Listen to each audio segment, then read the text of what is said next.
It's an extreme difference because of taxes and different regulations they have to follow in New York and pay for compared to here. So let me ask you, where are some places you guys are considering living after you finish school? I mean, some of you are going to stay, some of you may not, but where are you guys considering going after you finish school? Y'all feel about it? Go ahead. Well, I plan on staying until I think of something else. Mm-hmm. So, right now, I don't know. Okay, that's fine. You don't have to have all the answers right now. It's just something to think about, but you don't have to have all the answers. What about any of the other? Do you have anywhere in particular you think you want to go? Either here or North Carolina. Why North Carolina?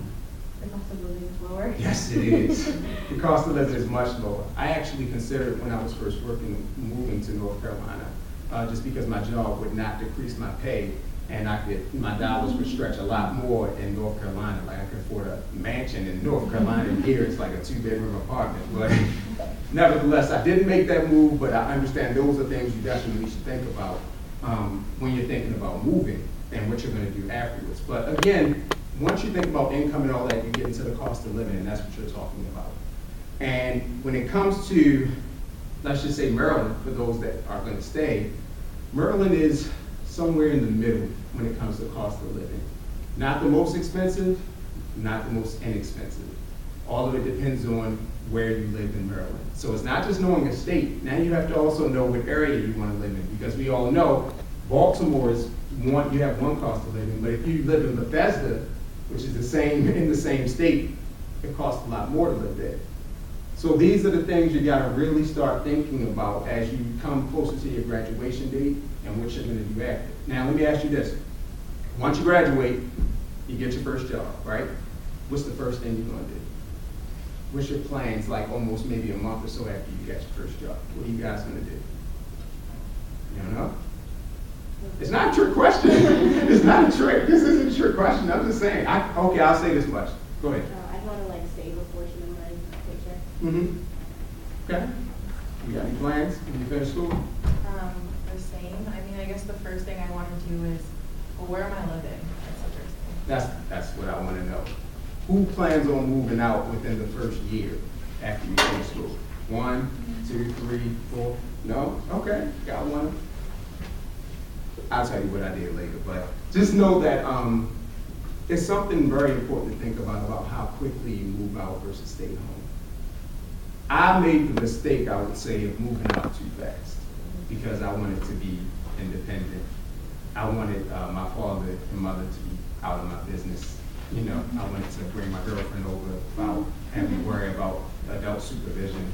Well, people just get on my nerves about like not washing the dishes like the night before and embarrassing me. You know, these are things like, so I wanted to move out.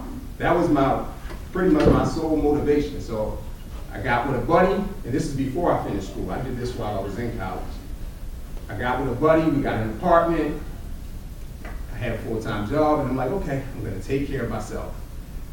When I think about that after the fact, I lost out on a lot of money by rushing to leave home. Because while I'm living home, of course, I don't have to pay as many bills. Now, let me ask y'all something, okay? How fresh is Christmas in your mind? You remember everything, or pretty much what you got this past Christmas?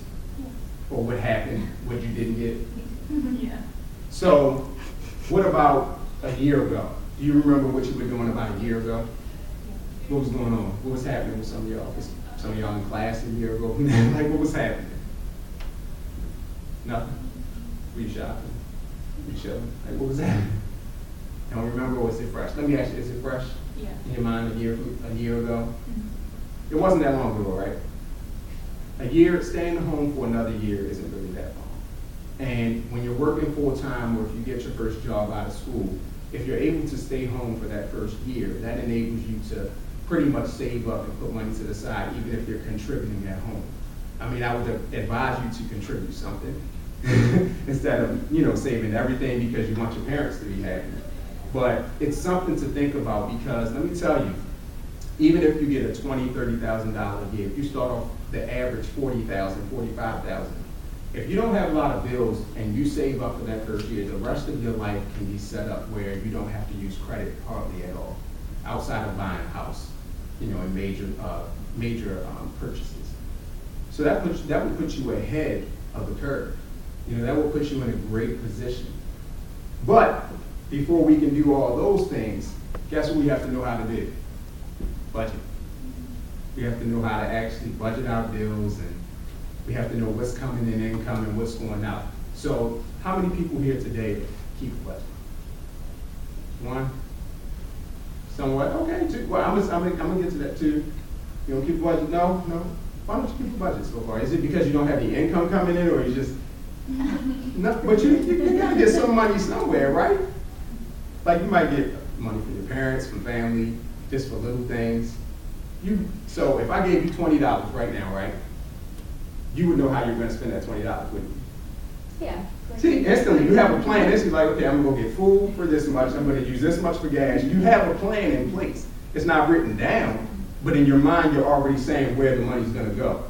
So what we have to do, and what you have to really make, practice often, is budgeting. It's not gonna be fun. It's certainly not something that has to take that much time, but if we lose track of what we're doing with our money, that's when a lot of us and a lot of people I've spoken to, we run into credit problems and money problems. That's where it starts. Now, has anyone ever talked to you guys about budgeting? Like formally going over a budget? No? Not in school? Nothing? My dad, does that count? Yeah, did that count? Say somebody talk to you, that's fine. But oftentimes, people don't have these discussions, even in school. You might have discussions, you might hear things like, don't waste your money on this, or don't spend money on that, general conversation and general topics. But quite often I find that a lot of us never truly learn how to budget. So we're gonna go over a little bit of that today. I believe in our handouts, we have a cash course. It says Budgeting for Life After College worksheet. And under expenses, the first thing you see on this sheet, it says what? Pay yourself first. What does that mean? Pay yourself first. I mean, I see the words, but what does that mean to you when you see that? Pay yourself first. You know what that means, or what does it mean to you? I guess like put money away, like aside. Mm-hmm. Yeah. Well, that's correct. But think of it in this terms. Before you pay any bill, before you give out money to anything else, you should always position yourself to pay yourself. Meaning you've earned the money that you worked hard for. So before it goes out to everybody else, shouldn't you be able to say, I'm gonna get this portion to do what I wanna do with it? And maybe if you can be irresponsible with it, you can save it, but I'm saying that no matter what, it's yours.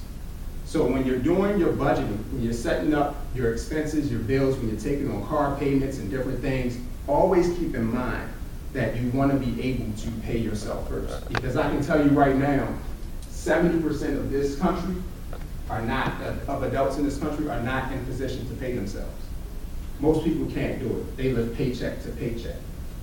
And the reason being is not because someone was, just going around just trying to make bad decisions. It's just that a lot of, things cost. Think about this in order. After you get your student loan, a lot of you are looking for another place to stay. So you're either going to have rent or a mortgage. On top of that, to get to work, a lot of you need a car. Here comes the car payment, unless you have money to buy a car, straight flat out. Outside of that, you still need clothes, you still need to eat, and you still need to be entertained. Like, no one wants you to go into adult life and be bored. Like that, no. That's not how we want anyone to live. So you have so much, you have only a certain amount of money that has to go out. And a lot of people lose sight of that because of credit. Credit is the big, I would say, confuser, I would say. Well, it's just the most confusing thing that can get into your finances. Because what will happen is credit will tell you have enough money to do something that you don't have enough money for. In fact, let me ask you one question. What's the purpose of a loan?